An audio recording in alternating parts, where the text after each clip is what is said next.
And Raghav Sood, 15 years old, has a list of achievements which leaves me a little quiet for some time. He's written 3 books. He has a company, 1 book. He has a company registered already and has been building apps, first for the desktop when he was 9 years old, and has then transited to the mobile world as mobile applications have come on. So you can see he's an entrepreneur well on his way. Raghav, you want to talk a little more about how one starts programming itself? Trisha seems to be at a stage which you have passed and you've come ahead, right? You began when you were 9, so a little younger than her too. So how did you first start programming itself? I first got into programming with the web mainly. I started by learning HTML, which once I learned it, I felt very proud that I've learned how to program. I know how to make websites. Then a few weeks later, I started learning JavaScript and CSS, and I found out that HTML barely counts as a programming language in the first place. So that kind of got me down a little initially. But once you start programming, it comes naturally to you. You learn to make sense of what you're supposed to do and break it down into small logical parts which you can then put down in code. The computer just interprets it for you.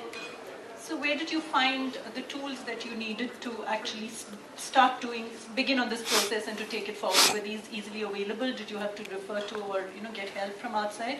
So when I first started, I was only using HTML, CSS and JavaScript, for which you don't need any tools as such. Any web browser can run all of them.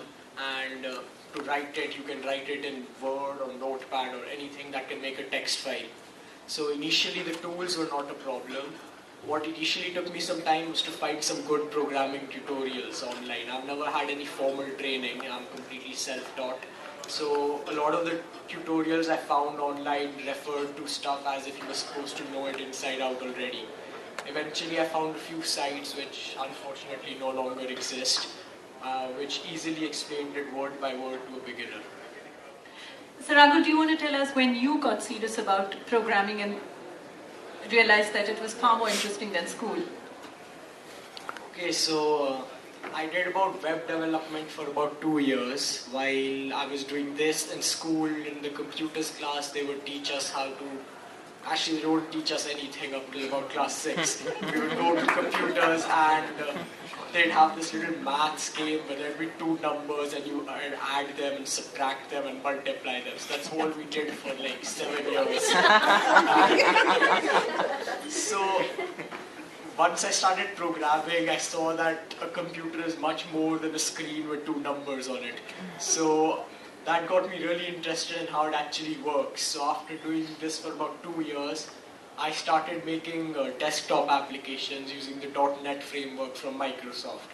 I did that for about 2 years. So I came up with an encryption application, which worked pretty well. And so yeah. So really, how did you get the word out? You were obviously at this point in time exploring and discovering. Obviously, it was a process of discovery. When did you realize that you needed to get what you've built out into the larger world and get other people to, sort of engage with, buy your products, work with your products? So the first time I realized that I should make my products and my work well known was when I'd been doing this for around 1.5 years, and I talked to another person online. How old were you at that time? I was about 10. So I talked to another person online and he didn't know I was 10. He treated me as an equal. He was a pretty well-known programmer. He treated me as an equal, and when he found out I was 10, he was really surprised. So that showed me that online people don't care how old you are. They care what you can do. And if you can do it as well as them or better, they'll be happy to accept it and will help you get even better.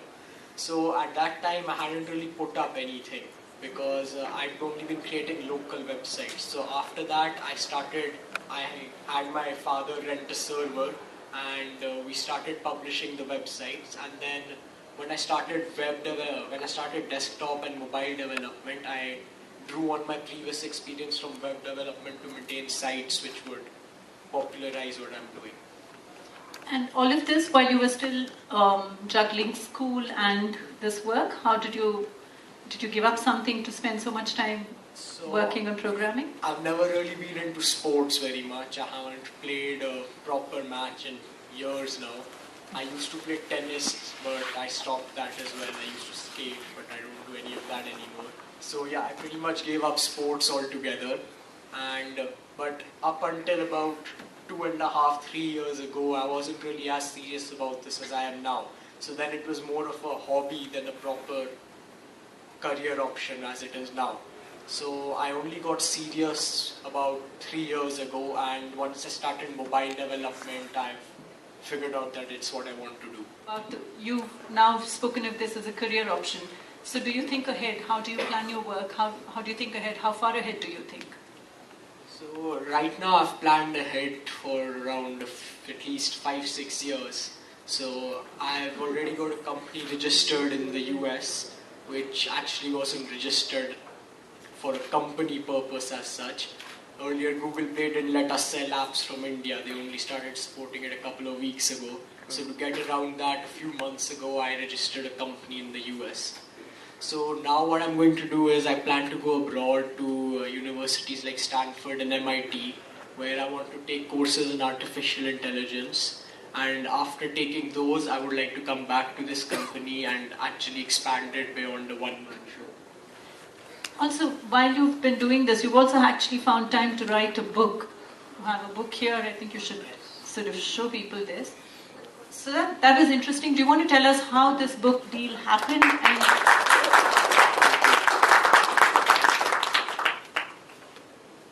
So do tell us how did this happen? So I got the contract for this book in around September 2011. So the publisher A-Press found me through my activities on various forums like the Google group for the Android developers and Stack Overflow. So they initially contacted me to review Pro Android 4, which was one of the existing manuscripts, but that didn't quite work out. Instead, they asked me if I'd like to write a book, and they listed 3 topics for which they wanted a book in their catalog. I picked augmented reality as I had slight prior experience with it, and I started writing the book in November.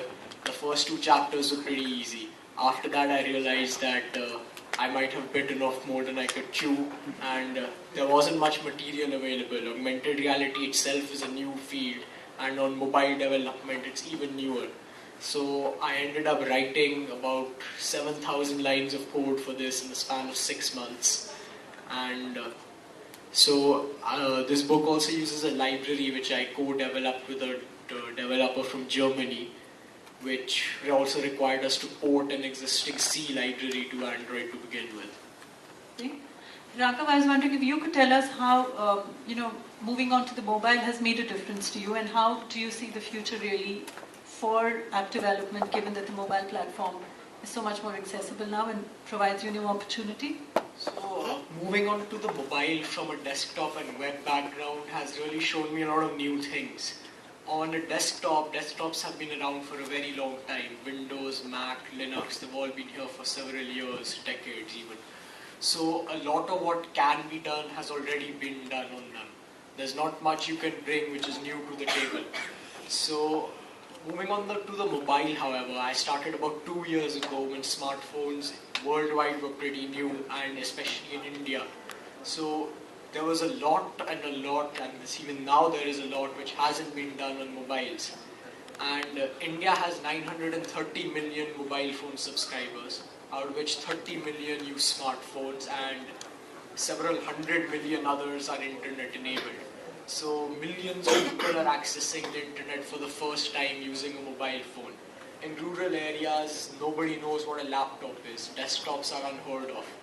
But people are still on Facebook, they are on Twitter, they use the mobiles. You have people who've never ever seen anyone even run a laptop game or a desktop game or edit a Word document, who are posting status updates every 5 minutes. So did the kind of apps that you were building earlier, has that changed now that you have a new device which provides so much more access to different varieties of people? So did that influence the kind of apps that you thought of building? Yeah, earlier on the desktop I was making small utilities and games, and my first Android app was Knots and Crosses, which I made a week after getting the first phone. However, now I have a much better understanding of what is going on around me, and I'm trying to target my apps more in a way that they actually solve a real problem rather than become the millionth Knots and Crosses app available. Okay, that's interesting. So when you talk of how it will solve a problem, are there particular areas that you're interested in, that you focus on, that you get excited by? The areas which most excite me are apps which are actually smart. We call them smartphones, but a lot of our apps aren't all that smart. You click a button, it does something. You need to tell it exactly what you want it to do. I'm trying to develop apps which are intuitive, that learn before you know what to do. So they'll do what you want without you knowing that you want to do it. Which is why I also want to go into artificial intelligence, as it's a great, huge part of this. Absolutely. So Raghav, you're not, you don't think very highly of school, I hear. So you must tell us really how do you approach the way you know your work, and how do you manage time itself, right? You also spoke about college and your plans for college, so clearly school is necessary. So how do you manage the, sort of how do you juggle all your ambitions? So I program a lot, like every day for at least, I'm usually up really late, I don't sleep much. So I'm programming for anywhere between 5 to 12 hours a day at times. So that, and I do go to school despite what people may say. So I spend about 6 hours there, so that's 18 hours of the day gone. So the homework, there's not much time left for it, but I still manage to get it done. So one thing which I found very helpful in time management is, in school, if you just listen in class, you generally know more than enough to pass easily enough. So you don't need to spend too much time at home bugging everything up last minute. So the trick really is to listen. Yeah, and then remember. So Raghav, you must tell us a little more about how you actually closed the book deal. I think that's a pretty specialized thing to have done at that age, right? So what were the things that you had to look out for? So I was about halfway through talking with the publisher about closing the deal when it occurred to me that I should probably mention that I'm 15. So after I did that... so this was online? All of this was was happening all online? done through email. Okay. So I initially expected them to turn me down after that, saying that there's some legal thing, you can't pay a minor or you can't hire a minor or something, but they took it really well, and I was signed up within a week of that after that. Okay. So then after that I began researching for the book. So I got in touch with a developer who made Spec-Trek, which is a game for Android which uses augmented reality. It won the Android Developer Challenge 2, which was held by Google a couple of years ago. So he really helped me out with getting the basics sorted out, but that was about the only external help I took from the book, for the book. For the book itself. So how's the book doing now? And do you plan to write more? So the book's doing pretty well now. A few days after it was published, it was ranked 18th among 1,500 books on game programming on Amazon and 31st among 1,800 books on mobile development. So, and now I don't have exact sale figures, but I'm pretty sure it's doing well, as the publishers contacted me to write a second book on user interface. And what sort of deadlines do you have for it? When do you need to deliver this? So this book was written in 6 months, but for the second book I've told the publisher that it'll take a little longer, as despite my aversion to studies, I still have to give the 3 exams coming up. Minor detail, right? Yeah. So are you in the process of doing this? Will you be collaborating with anybody, or is this going to be a solo effort? So I'll be the sole author of the book, but as a technical reviewer, one of the people I met through an online chat room and on the Android topic itself will be the technical reviewer for the book. So the publisher remains the same. You're working with Yes, the the same publisher remains the same. Also, in terms of registering a company, what was your experience? That must have been interesting for you as well, right? So actually, it took us longer to research how to register a company abroad than to actually register it because one, we aren't US citizens, so I don't have a US passport or citizenship. So, and on top of that, I'm a minor, so we weren't even sure if I could be the owner of a company. So as it turns out, you can be the owner of a company as long as there is a local US resident who has also got a stake in the company. So one of my relatives holds a 10% stake right now, and we got the registration done through an online company called LegalZoom, when basically you pay them a fee and they handle everything for you. So, how do you see yourself balancing your work in terms of, sort of developing apps and building a business, and also getting skilled with the area of artificial intelligence that you spoke about? How will you continue doing the two together? So I'm going to try and finish the book, the second book, and it should publish by mid of next year, June or July, hopefully. And after that, I'm planning to give my SATs next year, most probably around September. And following that, I will try to go abroad. So during this time, I will continue development at pretty much the same scale as I am now, a new app every couple of months. And after I'm done with college, then I will go into business fully and hopefully employ some people and expand the company. And after that, it's studies are formally done, but you never stop learning.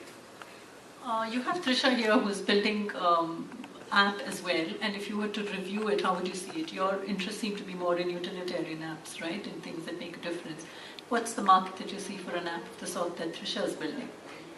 I'm actually not very clear on what the app is, so perhaps you could tell us.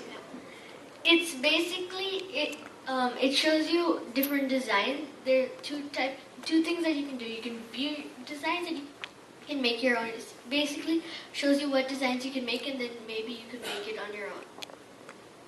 Okay, so a big selling point for this app would be to actually sell it to jewelers. So they can have a device in their jewelry store, and people can come and design the design they want and then leave an order with the jeweler. Other than that, the jewelers could show their case, their catalogs, or a less jewelry scenario would be to adapt it to work with other products outside of the jewelry case. Sure. And when you think of it from a perspective of what you can do more, so would you think there would be more of a market for utilitarian apps, the kind that you would be building? Right now, smartphones, as far as I've seen, are a lot more with teenagers and children than with adults. So right now, games tend to go a lot better than utility apps, as far as I've seen. And is that how would you see that? Because you mentioned earlier about making a difference, right? So how do you plan?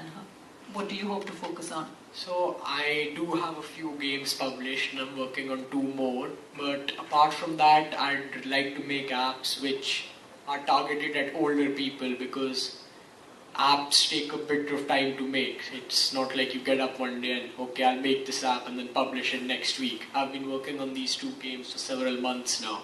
It takes even longer if you're working alone.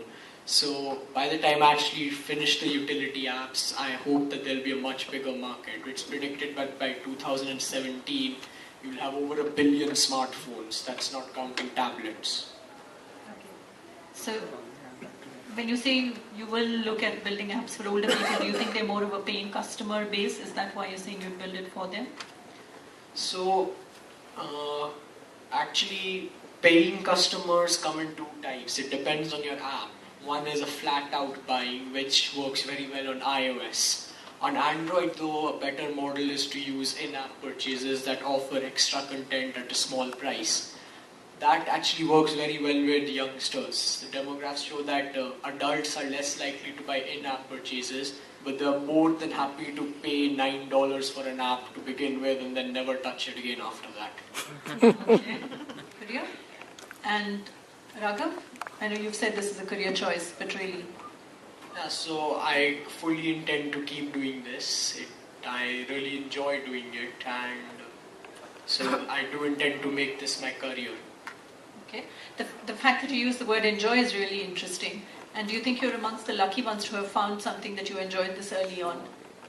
So programming can get kind of irritating at times. Sometimes you've written code and it doesn't work and you have no idea why it doesn't work, even though you should know because you're the one who wrote it.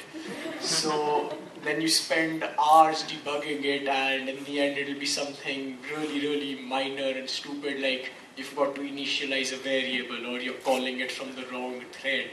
So at times it can be frustrating, but that's also the fun in it. You're technically beating yourself.